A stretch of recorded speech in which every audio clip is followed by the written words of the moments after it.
देखिए, मुझे मालूम नहीं सरकार की क्या व्यस्तताएं हैं। मैंने पहले भी इस बात को कई बार जिक्र किया कि जहां इस प्रकार की घटनाएं घटित होती है, राहत भी तुरंत पहुंचनी चाहिए और उसके साथ साथ में उस इलाके में आकर के विधायक मंत्री वहां पहुंचे। सरकार के हमारे स्थानीय विधायक तो तुरंत पहुंचे और हमारे सांसद महोदय जी दिल्ली में 70 का सेशन से आज सीधा दिल्ली से देहरादून आने के बाद फिर यहाँ पाउंटा में इस हादसे के कारण उस परिवार को मिलने के लिए पहुँचे।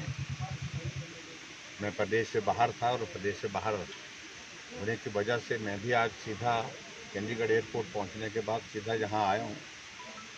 मेरा इस पर ज़्यादा कुछ कहने का नहीं है, लेकिन सरकार को तुरंत ऐसे हादसों में आकर के दुख भी साझा करना चाहिए और मदद के लिए हाथ बढ़ाते हैं। केंद्र और राज्य सरकार के द्वारा जो राहत के लिए जो काम किए जा रहे हैं, आप देखिए, केंद्र लगातार मदद कर रहा है। मैंने इस बात को कहा है पहले भी, हिमाचल प्रदेश को राहत के रूप में 364 करोड़ रुपए की 2 किस्तें पहले ही जारी कर चुके हैं और तीसरी किस्त अभी हाल ही में 190 करोड़ रुपए की और जारी कर दी गई।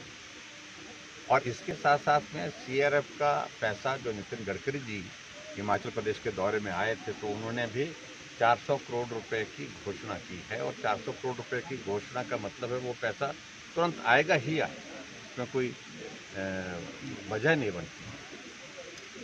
और जहां प्रदेश सरकार की बात है, मैं उनसे इस बात के लिए आग्रह करूंगा, मैं ज़्यादा कुछ कहना नहीं चाह रहा हूं, कि वो जो राहत आ रही है वो जो प्रभावित परिवार हैं, प्रभावित लोग हैं, उन तक जल्दी पहुंचे, मदद जल्दी करने का। क्योंकि ऐसी आपदा की घड़ी में सबसे महत्वपूर्ण चीज़ होती है कि राहत तुरंत पहुंचे, मदद जल्दी पहुंचे, उन लोगों तक पहुंचे जो प्रभावित हैं। मैं उम्मीद करता हूं कि उस दिशा में सरकार काम करेगी। ठाकुर साहब, अंतिम सवाल है कि जो वो पैसा है जो सभी राज्यों को मिल रहा है बरसात के बाद जो नुकसान हुआ है।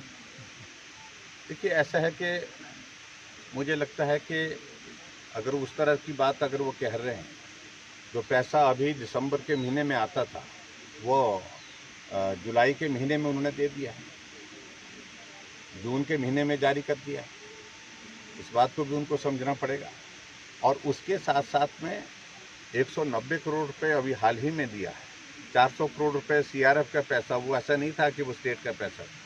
और नितिन गडकरी जी आने के बाद उन्होंने एक बात कही कि जितने भी 4 लेन नेशनल हाईवे डैमेज हुए वो तो हम करेंगे ही करेंगे, वो हमारा ही जिम्मा है।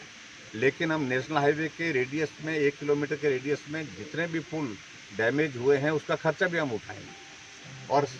और सर्वे की रिपोर्ट टीम यहाँ आकर सर्वे की रिपोर्ट वहाँ पर केंद्र में जैसे जाएगी, उसके बाद असेसमेंट करने के बाद फिर आगामी कार्रवाई होती है। मदद हो रही है, मदद अगर नहीं हो रही होती तो आज मैं तब कुछ और कहता, लेकिन मदद तो हिमाचल प्रदेश में केंद्र से लगातार हो रही है और ज़रूरत जितनी है उससे ज़्यादा मदद की है। इस बात को अब भी महसूस करते हैं, लेकिन शुरुआत हो गई। लेकिन ये कहना उचित नहीं है बार बार कि कुछ नहीं हो रहा है, कुछ भी मदद नहीं हो रही है, ऐसा कहना ये मैं समझता हूँ कि बहुत दुर्भाग्यपूर्ण है, गैर जिम्मेदार। कल एक मंत्री का बयान आया है बीजेपी।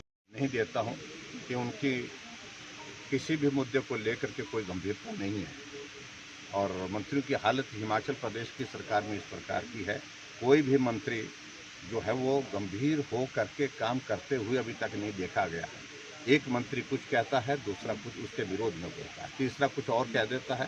तो ऐसे में हिमाचल प्रदेश सरकार की स्थिति है, लेकिन आज मैं उस बारे में बात ही नहीं करना चाह रहा हूँ।